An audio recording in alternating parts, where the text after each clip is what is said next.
ಇವತ್ತು ನಾವು Manipal hospital, Manipal institute of robotic spine ಸರ್ಜರಿನಲ್ಲಿ 1000ಕ್ಕೂ ಮೇಲೆ ರೋಬೋಟಿಕ್ ಸ್ಪೈನ್ ಸರ್ಜರಿ ಮಾಡಿರುವ ಒಂದು ಮೈಲಿಗಲ್ಲು ಅನ್ನೋ ದಿನ.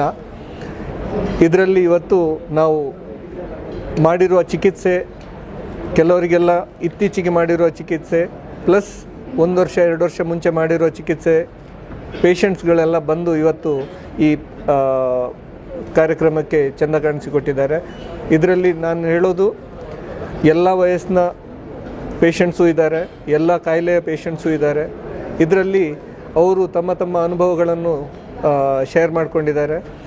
ಅವರ ಸಕ್ಸಸ್ಸು ನಮ್ಮ ಹೆಮ್ಮೆ.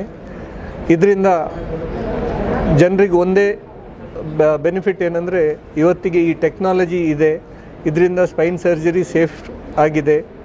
ಮೊದಲೆಲ್ಲ ಏನಿತ್ತು, ಸ್ಪೈನ್ ಸರ್ಜರಿ, ಸ್ಪೈನಲ್ ಕಾರ್ಡ್ ಮುಟ್ಟಿದರೆ ಜನ ಪ್ಯಾರಾಲಿಸಿಸ್ ಆಗ್ತಾರೆ ಅನ್ನೋ ಭಯ ಇತ್ತು. ಇವತ್ತು ಆ ಭಯ ಅಂತೂ ಖಂಡಿತ ಇಲ್ಲ.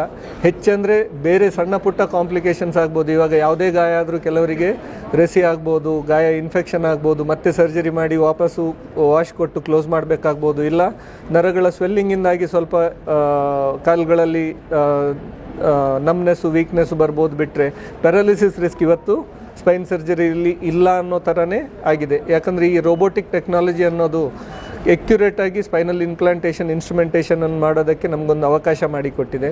ಇದರಲ್ಲಿ ಸರ್ಜನ್ ಎಕ್ಸ್ಪೀರಿಯನ್ಸ್ ಮಾತ್ರ ಅಲ್ಲ, technology is helping the surgeon to deliver the expected result.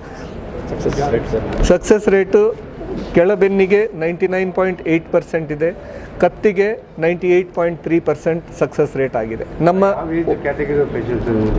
ಹೆಚ್ಚಿನವರು ಈಗ ಡಿಫಾರ್ಮಿಟಿ ಅಂದರೆ ಗೂನುಬೆನ್ನು ಅನ್ನೋದು ಮಕ್ಕಳಲ್ಲಿ ಬರುವ ಕಾಯಿಲೆ. ಆಲ್ದೋ ಅದು 10% ನಮ್ಮ ಟೋಟಲ್. ಈಗ 1000ದಲ್ಲಿ 100 ಜನ ಮಕ್ಕಳು ಇರ್ಬೋದು, ಬೇರೆ 1000 ಜನ ಅಡಲ್ಟ್ಸ್ ಇರ್ತಾರೆ. ಅದರಲ್ಲಿ ಮಧ್ಯವಯಸ್ಸಿನವರು ತುಂಬ ಹೆಚ್ಚು. ಯಾಕಂದರೆ ಈಗ ಲೈಫ್ ಸ್ಟೈಲ್ ಡಿಸೀಸು, ಕೂತ್ಕೊಂಡೇ ಎಲ್ರಿಗೂ ಕೆಲಸ, ಬಗ್ಗಿ ರೈತನ ಥರ ದುಡಿದ್ರೆ ಯಾರಿಗೂ ಏನೂ ಪ್ರಾಬ್ಲಮ್ ಇರ್ತಿಲ್ಲೋ ಏನೋ. ಬಟ್ ಇವಾಗ ಎಲ್ಲರೂ ಕೂತು ತಲೆ ಹಾಳು ಮಾಡುವ ಕೆಲಸ.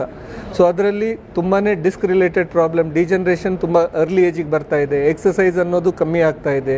ಈಗ ಸ್ವಿಗ್ಗಿ, ಝೊಮ್ಯಾಟೊ ಎಲ್ಲ ಬಂದ ನಂತರ ಕೂತಲ್ಲಿ ಫುಡ್ ಆರ್ಡರ್ ಮಾಡಿದರೆ ಬಂದುಬಿಡುತ್ತೆ. ಜಂಕ್ ಫುಡ್ ತಿಂದು ಜನ ಓವರ್ ವೆಯ್ಟ್ ಆಗ್ತಾ ಇದ್ದಾರೆ. ಇದರಿಂದಾಗಿ ಬೆನ್ನೋವು, ಕತ್ತು ನೋವಿನ ಪ್ರಾಬ್ಲಮ್ಮು, ಸಮಸ್ಯೆಗಳು ತುಂಬಾ ಹೆಚ್ಚಾಗ್ತಾ ಇದೆ.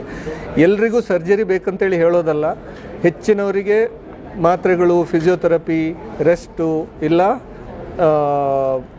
ಇಂಜೆಕ್ಷನ್ಸ್ ಅಂದರೆ ಸ್ಪೈನಲ್ ಇಂಜೆಕ್ಷನ್ಸ್. ಇವಾಗ ನಾವು 100 ಪೇಷಂಟ್ ನೋಡಿದರೆ OPDನಲ್ಲಿ ಒಂದು 20-25 ಜನರಿಗೆ ಸ್ಪೈನಲ್ ಇಂಜೆಕ್ಷನ್ಸ್ ಕೊಟ್ಟೇ ನಾವು ಕ್ಯೂರ್ ಮಾಡೋ ಥರ ಬಂದಿದೆ ಟೆಕ್ನಾಲಜಿ.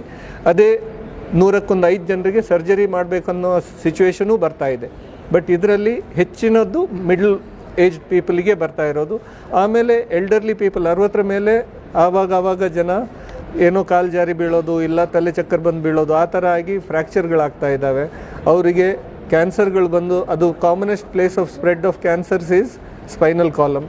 ಸೊ ಅಂಥದ್ದು ಈಗ ಕ್ಯಾನ್ಸರು ಹೆಚ್ಚಾಗ್ತಾ ಇದೆ ನಿಮ್ಗೆ ಗೊತ್ತಿದ್ದಂಗೆ. ಸೊ ಅದರಿಂದಾಗಿ spinal cancers also are becoming more and more. So ಇದೆಲ್ಲ ಕಾಯಿಲೆಗಳಿಗೆ ಬೇರೆ ಬೇರೆ ಏಜ್ ಗ್ರೂಪಲ್ಲಿ ಬೇರೆ ಬೇರೆ ಕಾಯಿಲೆಗಳು ಬರ್ತಾ ಇದೆ. ಅದಕ್ಕೆಲ್ಲ ಟ್ರೀಟ್ಮೆಂಟ್ ಇದೆ. ಈಗ ಕ್ಯಾನ್ಸರ್ ಆದರೆ ಬರೀ ಸ್ಪೈನ್ ಸರ್ಜರಿ ಮಾಡಿದರೆ ಆಗೋದಿಲ್ಲ. ಅದಕ್ಕೆ ಕ್ಯಾನ್ಸರ್ ಸ್ಪೆಷಲಿಸ್ಟ್ ಬೇಕು, ಕೀಮೋಥೆರಪಿ, ಇಮ್ಯುನೋಥೆರಪಿ, ರೇಡಿಯೋಥೆರಪಿ ಎಲ್ಲ ಬೇಕು.